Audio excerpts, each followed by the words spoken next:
Adventures of Sam Spade, Detective. Brought to you by Wild Root Cream Oil Hair Tonic, the non-alcoholic hair tonic that contains lanolin. Wild Root Cream Oil. Again and again, the choice of men who put good grooming first.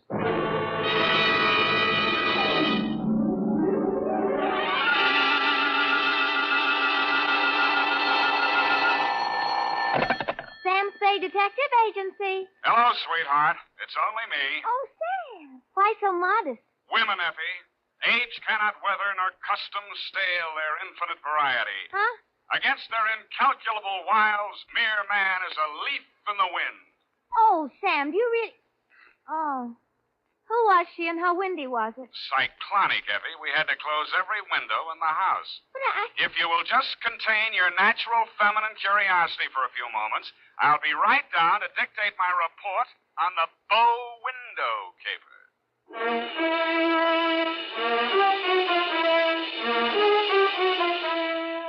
Dashiell Hammett, America's leading detective fiction writer and creator of Sam Spade, the hard-boiled private eye, and William Spear, radio's outstanding producer-director of mystery and crime drama, join their talents to make your hair stand on end with the adventures of Sam Spade.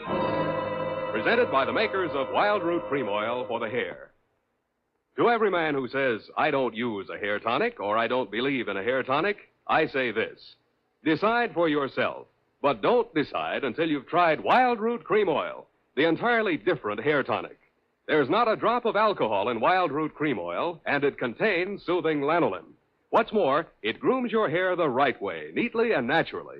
So get the big economy-size bottle and the handy new tube at your drug or toilet goods counter. Wild Root Cream Oil Hair Tonic. Again and again, the choice of men who put good grooming first. And now, with Howard Duff starring as Spade, Wild Root brings to the air the greatest private detective of them all in The Adventures of Sam Spade.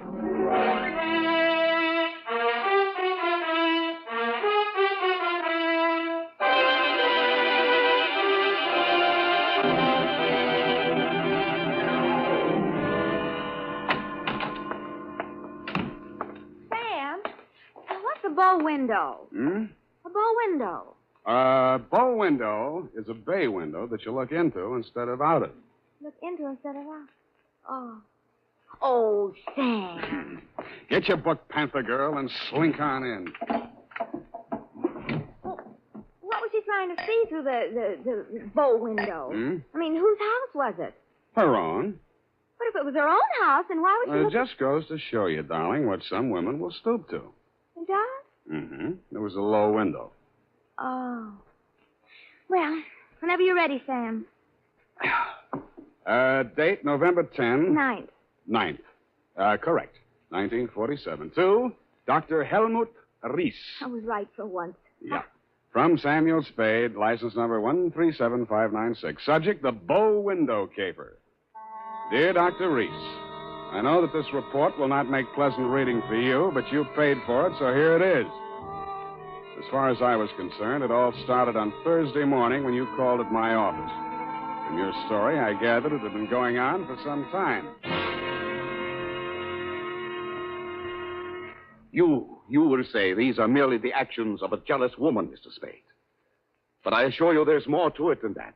It must be a carefully thought-out plan to ruin my career, my whole life. In what way, Dr. Reese? She spies on my private consultations, insults my women patients. I can no longer even keep a nurse for more than a week at a time. Scenes, hysterics, outbursts of violence. I cannot continue my work under such conditions. Well, why don't you give her a divorce? Why, no. This is not her desire. If it were, it would be simple. No, she wants to bring me to ruin. She wants to see me on my knees in front of the populace. Why? That is what I want to find out. Why? Doctor, I think you ought to take this case to a head doctor. I have consulted a psychiatrist. He examined her. She's perfectly competent mentally. So you see, there's here already some mystery, for which one comes to a detective. How long has this been going on, Dr. Reese? Since 3 months only. But in this time, she has reduced me to utter desolation. Dr. Reese was a very good divorce lawyer right down the hall from my office. No. I discussed the matter of a divorce with her a few days back. This was her answer. You see, a receipt for the purchase of a gun. And this note in her handwriting. I hope you will not force me to use this. Esther. Yes. Well, what do you think she has in mind? Murder or suicide? She refused to discuss it. But one thing I have noticed. Since she has bought this gun, a new development. A strange man watches my house. Several times I have caught him following me. Well, she might have hired a detective to check on whether you visit a lawyer. Perhaps it is very simple, but it is all too strange to be harmless. I half-heartedly agreed that it might be, Dr. Reese, and when you checked for $100 didn't bounce, I went to work wholeheartedly. I reached your house on Pacific Avenue just as the street lights were going on. It's a quiet neighborhood, so I could hear it before I got close enough to read the number on the door. Get out! Get out of this house! Get out! You have no... Get out! They seemed to be slugging their way toward the back of the house, so I decided to risk an entrance. I found the doorbell, and I was about to punch it when I caught sight of your mystery man. He was crouched in a clump of shrubbery that grew under the bow window at the corner of the house. He was still there with his eyes glued to the window when I walked up behind him. Hey, let go of me. Let go. Come on, you're going inside. Listen, I'm not just a snooper. I didn't say you were. I'm just inviting you inside for a better look. Now, I'm warning you, if you don't let go of me, I'm... Stop squirming, will you? Go! The kick he landed on me wasn't according to the Wrestling Association's rules, but I let him get away with it mainly because I couldn't move for 3 or 4 minutes, and by that time he disappeared down the street. When I recovered my faculties and staggered back to the door, I didn't bother ringing the bell. I just walked in. The hen fight was still going on somewhere in the upper reaches of the house. Then a door burst open on the upper landing, and a girl in a nurse's uniform ran down the stairs toward me, pursued by a pale little woman with a pinched face who was brandishing a pair of brass fire tongs. You brushed past me, Dr. Reese, and headed off the pursuer. Esther, stop this! Stop this at once! Have you gone crazy? Give me those fire tongs. Give them to me. What's the matter, Helmut? Afraid I'll mar your light of love's beauty? What started this? I caught her creeping about the kitchen. She was going to poison my food. Explain to you, Mrs. Reese. The doctor... Oh, don't bother explaining, Miss Roberts. These morbid fancies of hers. Don't think I don't know what goes on in that office. That office when I'm not allowed anymore. That's only because you make the patient so nervous, Esther. I know what goes on. You and those women. That will do, Esther. Go to your room. Very well. But I won't have that woman in this house another day, Helmut. Is that understood? Go to your room, Esther. I'm going. But remember what I said. I've warned you both. I can't. There, Miss Roberts. Now don't. There. I can't stand anymore, Doctor. I tell you, it's making me a nervous wreck. I just... Dr. Reese. Huh? Oh, Mr. Spade. You saw, you heard? Yeah. Come into my office. We'll talk. I think we'd better. Doctor, there's still one more patient waiting to see you, Doctor. Well, have her wait a little longer. This way, Mr. Spade.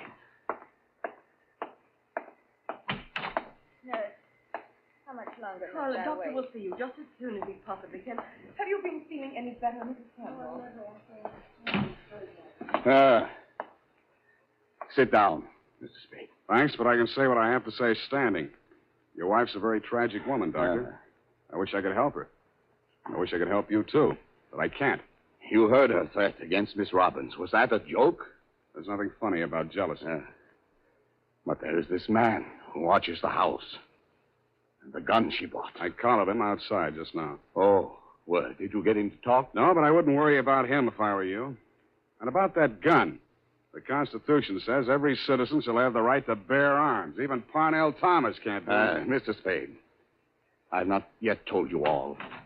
Oh, Doctor, I'm sorry Yes. to interrupt, but this patient, she's been waiting for more than an hour. Well, who is she? Mrs. Kavanaugh. Kavanaugh? Who? Well, has she been here before? Of course, last week. Here's her card. Oh, yes. I'd better get it over. Send her in. Yes, Doctor, and Doctor, I'm resigning. I'll finish the day, of course, and then I'm through. I'm sorry. Yes, well.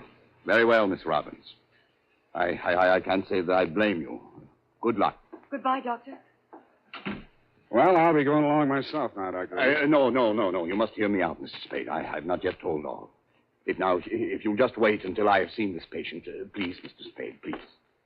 Okay, I'll wait outside. Oh, I beg your pardon. I beg your... Come on in, So, you're leaving the doctor's employ, nurse? I am. Well, Mr. Spade, how does it look from the grandstand? Messy? Mm-hmm. You don't mind if I finish cleaning out this desk? Go right ahead. Thank you. What's the matter with Esther, anyway? I could sum the whole thing up in a single 5-letter word, shall I? You have. Are you going to walk out on him? Aren't you? Yes. Yes, I am. Oh, but Esther isn't jealous of your type, if you don't mind my mentioning it. I feel heartened to think that you noticed I was different. Oh, I did, Mr. Spade. I really did. You don't seem particularly nursey to me, either. I'm not. My, you have a fast pulse, Mr. Spade. Yes, I've been feeling very weak the last few minutes. I need care. Oh, you know, you don't eat enough apples, Mr. Spade. Well, I guess I finished. Oh, there's that old contract. I wonder... Mr. Spade, will you tell the doctor I've left and thank him for me again? Aren't you going to see him before you go? No, I'm not. He'd only begged me to stay, and it's simply out of the question. Oh, the poor guy. I just don't know what I'd do if I were in his place. For you, Mr. Spade.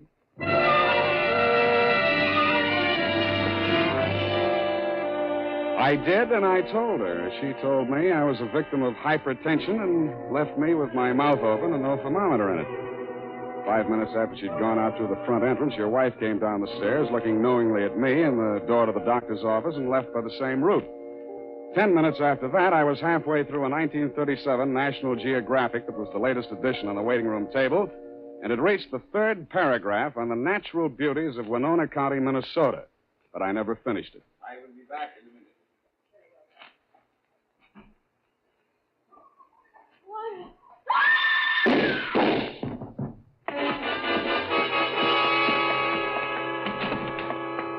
The first thing I saw when I entered the room was Mrs. Cavanaugh, your patient. Why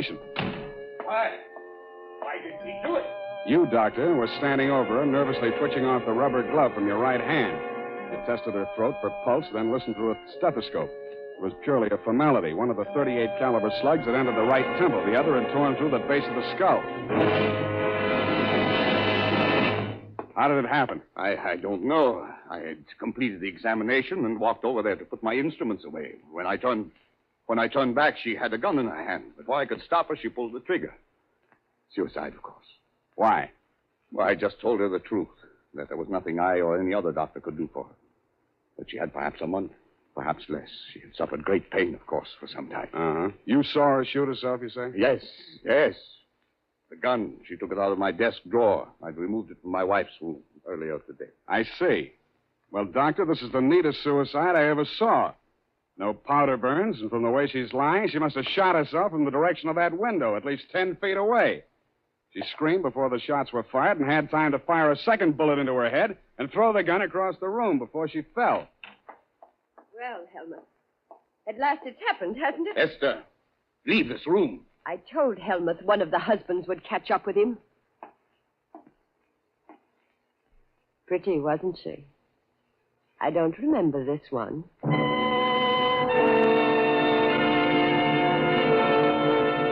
The expression on your face might have been horror or fear or both, Dr. Reese. But your wife was smiling. When my eyes left her face, I noticed a leaf clinging to the hem of her coat. It might have come from the shrub that grew up against the house. And her shoes were splotched with mud that could have and probably did come from the cultivated flower bed just outside the bow window.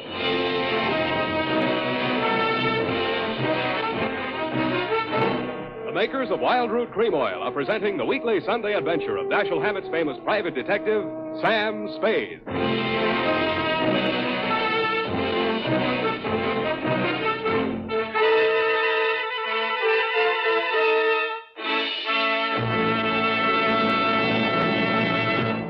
Now, here's important news on good grooming. Better than 4 out of 5 users of Wild Root Cream Oil say they prefer Wild Root Cream Oil to all other hair tonics. Here is new and even more conclusive evidence that Wild Root Cream Oil is again and again the choice of men who put good grooming first. So if you want the well-groomed look that helps you get ahead socially and on the job, listen.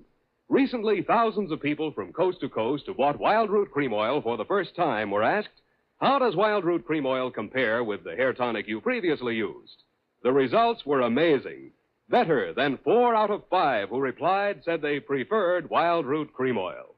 And no wonder. It gives you the advantages that men consider most important. Wild Root Cream Oil grooms your hair neatly and naturally, relieves annoying dryness, and removes loose dandruff.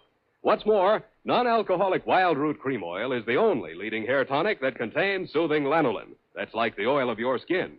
So ask for Wild Root Cream Oil. Again and again, the choice of men who put good grooming first.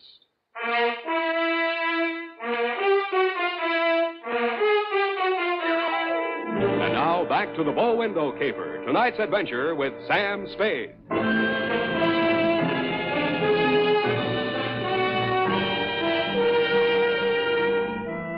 Obviously, there were 2 equally good suspects in the Kavanaugh murder. Either your wife had killed her in a jealous rage, or you'd killed her with your wife's gun to frame her for the murder. I decided to let the police worry it out and went home to bed. The morning headlines were a bit of a surprise. Nurse sought in shooting of mystery woman. Item. The cops had found Celeste Robbins' fingerprints all over the murder gun. And item. Mrs. Kavanaugh, the murdered woman, had given a vacant lot as her address, and her body was lying unclaimed at the morgue. I decided to pay her a visit.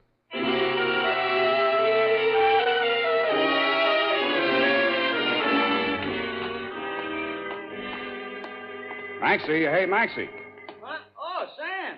Sammy, my boy. Hey, it's good to look on you. How are you, Maxwell? Oh, fine, fine. What brings you here, Sam? The Kavanaugh woman. The Kavanaugh, huh? Let's see who's with us today.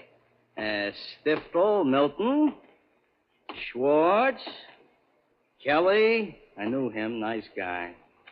Feige. Kavanaugh. Rose. Hello, Rose. Hey, Sam, don't you want to look at Rose? No, I've seen her. Yeah, just checked her back in. Autopsy. Say, you do collect queer ones, Sam. Now, you take her. Why would anybody in the world knock her off? In her condition, all he needed to do was wait. A month. Couple of weeks. Bad as that, huh? Worse. Anybody claim her yet? Well, they... Hello. Something we can do for you? My name is Kavanaugh. I come for my wife. He was standing with his back to me, and I didn't get a good look at his face until he walked over to the desk with Maxie. The voice tipped me even before I saw the face. It was the man I'd caught outside your office window less than half an hour before the murder. If he recognized me, he didn't let it show. I waited while he went in with Maxie. When he came out, there were tears streaming down his face. I'd been waiting for 2 reasons. I had some questions to ask him, and I had wanted to pay back that jolt he'd given me the night before. I left without doing either.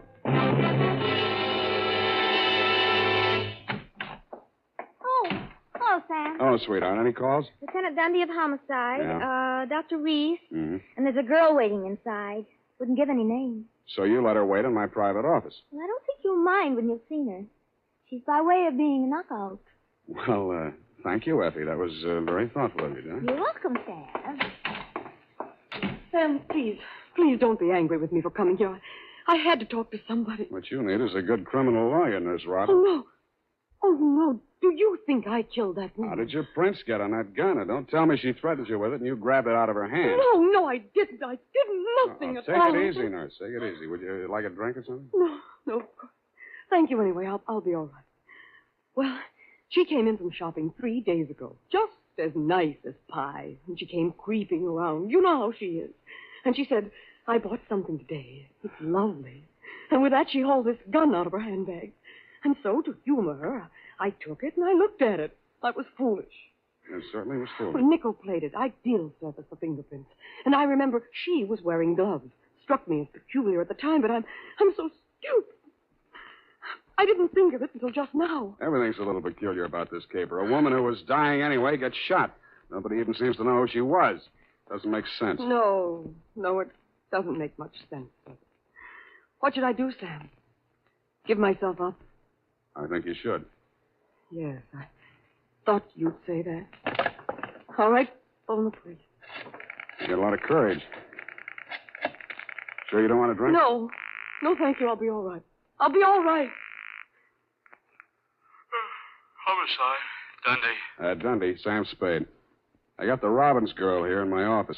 She wants to check in. Oh? Well, tell her to forget it, Sam.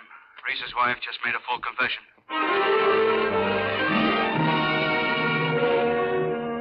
That tore it. In my anxiety to see how you were bearing up under the shock, Doctor, I blew $1.50 of your money on a taxi all the way out to your address on Pacific Avenue. To my astonishment, you were wearing a look of real distress. I don't understand it, Mr. Spade. This confessing, it's not like her. It's all too strange to be harmless. Dr. Reeves, I'd like to talk to you alone. Do you mind, Mr. Spade? Go right ahead.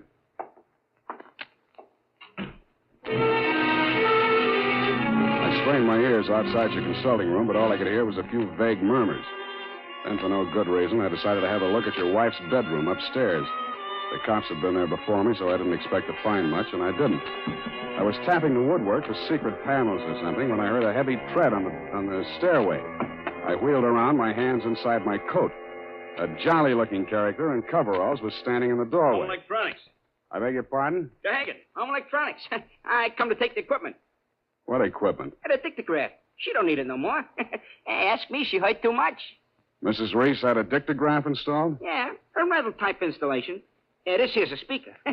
My own design. Looks like a portable radio, don't it? Yeah, where's the other end? Where's the microphone? It's in the doc's private office. You interested, eh? Yeah, turn it on, will you? Oh, sure. Yeah, we'll get it tuned in a minute here. Oh, feedback. Wait a minute, I'll fix it. Let her talk. What can she tell? I don't know. But it's uncanny the way she knew Nice, huh? things. Every word we spoke together. That's because of the dictograph. Neat rig, huh? Shut up. My angel, we cannot allow this terrible tragedy to come between us. We love each other. Nothing can change that. Oh, boy. That's as nice, ain't it? Quiet. I just know, please don't. Now stop it, Holmes. I don't want you. Please don't. What is it, Celeste? What has happened to Jane? What has happened? You asked that. When I've been attacked by a madwoman and accused of murder, all in the space of 12 hours. But it's all over now. Just so, Holmes. Yes, it's all over. Can't you turn it up a little more? Oh, sure. Turn it up. Hold it. It's over. It's over. And I'm very, very ashamed. I suppose it was my usual thing. I always get sorry for a poor, weak man and get involved. But this time, I'm sorry for her. Celeste, please. When I was a kid, I liked it. It used to make me feel powerful and, well, to watch them squirm. But it's no fun anymore watching another woman in the agonies of jealousy. And you, I thought you were just weak. You're a brutal, unscrupulous murderer. What are you saying, Celeste? You killed Mrs. Cavanaugh. Why, that's impossible. You stood deliberately in that window and you fired 2 shots right at Hey, what gives you? Why weren't my rehearsed the play or fingerprints on that gun? because you were wearing your rubber gloves, Doctor. Celeste, don't say any more. No.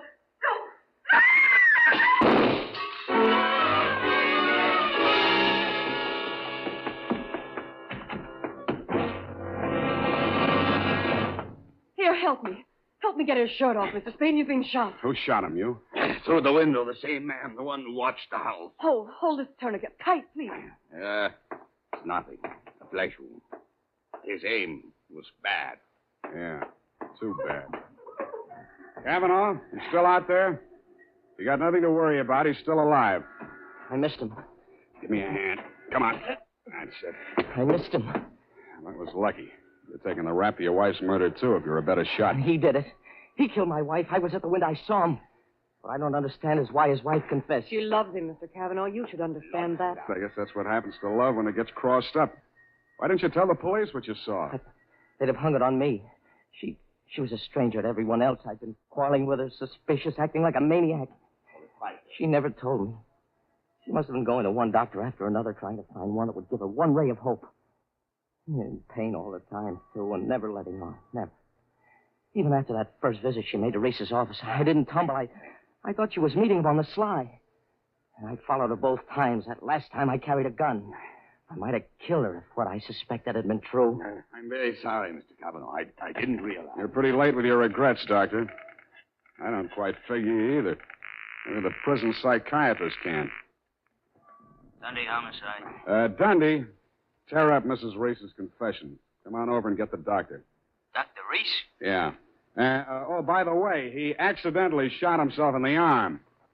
Isn't that right, Doctor? What? Oh, yes. Accident. Why didn't she tell me? Why didn't she tell me? I don't know, Cavanaugh. Women. Sometimes they make too much sense, or we don't make enough, or maybe we're all crazy.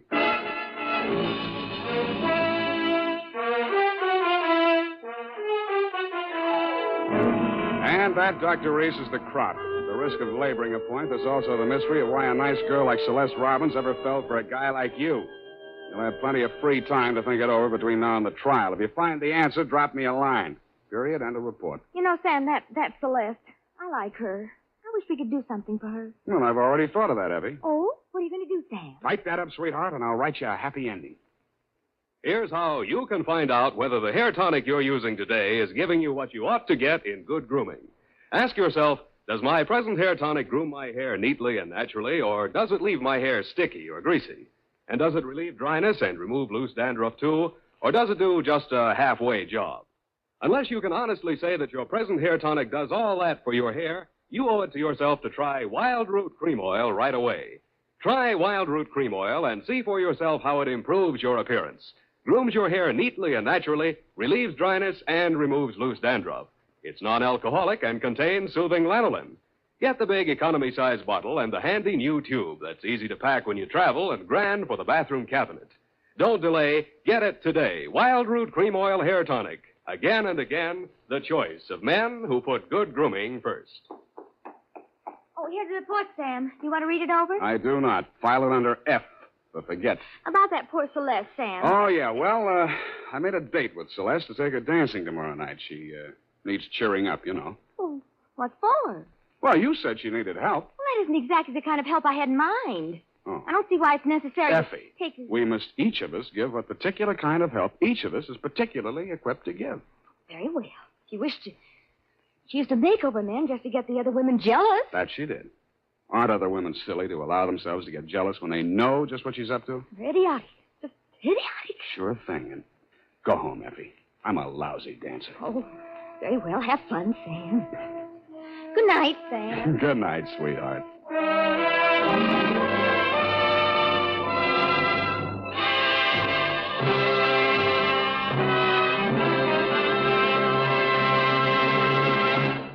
The Adventures of Sam Spade, Dashiell Hammett's famous private detective, are produced and directed by William Spear. Sam Spade is played by Howard Duff. Lorene Tuttle is Effie. The Adventures of Sam Spade are written for radio by Bob Tallman and Gil Dowd, with musical direction by Lud Gluskin. This is Dick Joy, reminding you that next Sunday, author Dashiell Hammett and producer William Spear join forces for another adventure with Sam Spade, brought to you by Wild Root Cream Oil. Again and again, the choice of men who put good grooming first.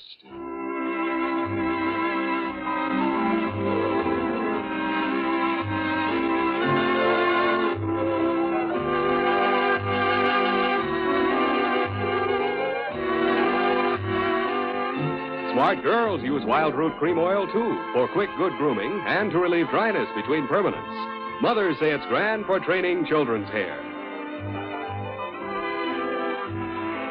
This is CBS, the Columbia Broadcasting System.